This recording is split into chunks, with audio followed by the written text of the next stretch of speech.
Isinuko natin si Rodrigo Roa Duterte sa dayuhan na para bang wala siyang sariling bayan. Since when did the Philippines become a province of The Hague? As far as we are concerned, we're no longer members of the ICC. And as non-members, can we possibly fall under the jurisdiction of the ICC? Yes, ma'am, I think, because we, under the... What's the use of signing or ratifying a treaty if it bears no weight? Nagsalita po ang ating mahal na Secretary John Vic na ang nagplano po rito, o yung pagkaintindi namin, itong apat na pinangalanan ang siyang nagplano. I said it was not me. There were other people in the room, but we did not discuss any plans of any arrest. Oh, really, huh? And was that the plan from the very Yes, from the beginning? very What was and who was really on top of this? Ikaw ho ba nagplano ng lahat ng ito? Hindi naman. It was a group effort. Secretary Chidoro was there, Secretary Anyo was there too, and the President and I. Sinabi ninyo na hindi kayo mag-isa na nagplano, kundi isang There was no grupo. planning, ma'am. Pero yun ang sabi eh. I said, hindi ako nagplano. Marami May kaming- isang grupo na Ang- nagplano. We were all talking about a rumor, ma'am, and that was all. Rumor lang yon. Yes, ma'am. Group effort ang sabi mo eh. Pero para lamang sa kaprasong chismis, magtitipon-tipon pa yung mga sekretary ng kabinete. Nakakatuwa naman. Call it what you may, ma'am. Walang magawa. The only information we got was the words of the former president in Hong Kong. Sa Hong Kong. Sa Hong Kong, ma'am. Na andyan na. Yes, ma'am. Siya pang nauna, hindi kayo. Yes, ma'am. Nakakatuwa, ano? Meron po tinatawag na red diffusion, blue diffusion. May kulay ba ito?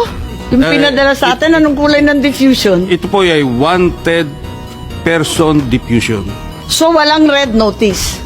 Hindi po siya red notice because the nature of the diffusion is... Eh bakit si Congressman Arnie Teves may red notice na hindi pa natin nagagawa ng paraan? Hindi ko po masagot. Ma'am, yung kay Arnie Teves, ho. Ang pagkaintindi namin, red notice din ang sinasabi. Eh ngayon, lumalabas na wala kailanman na lumabas na red notice mula sa Interpol, kundi diffusion lamang. Baka dahil sa panahon, kasi mabilis po ang pagganap ng lahat, yung mga pangyayari. So, ibig sabihin, ang katotohanan, walang red notice. Mag-ingat po kayo, you're under oath, makokontempt po tayo. Was this warrant presented to PRRD at the time he was arrested? Pwede bang may sumagot? Si General Torre, mukhang kabisado niya. Siya yung nasa video eh. Soft copy was given to them on the tube. Ikaw naman Yes, ma'am. bumasa ng Miranda rights, hindi man lang yung prosecutor. Tinikoberan mo na yung papel ng DOJ, kaya sumagot ka ngayon.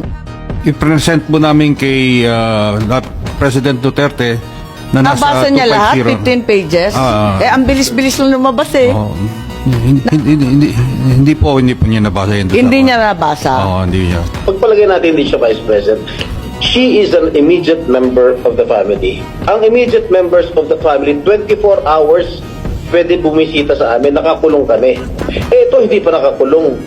Anak ito. Bakit hindi niya pinapasok? Maliban doon, is this not a violation of RA 7438 that requires that you guarantee access to an attorney? Oh my God. Body Kahit who issued the ano warrant, mangyari, sir. nasa batas yan. On 2 counts, immediate family na, abogado pa niya.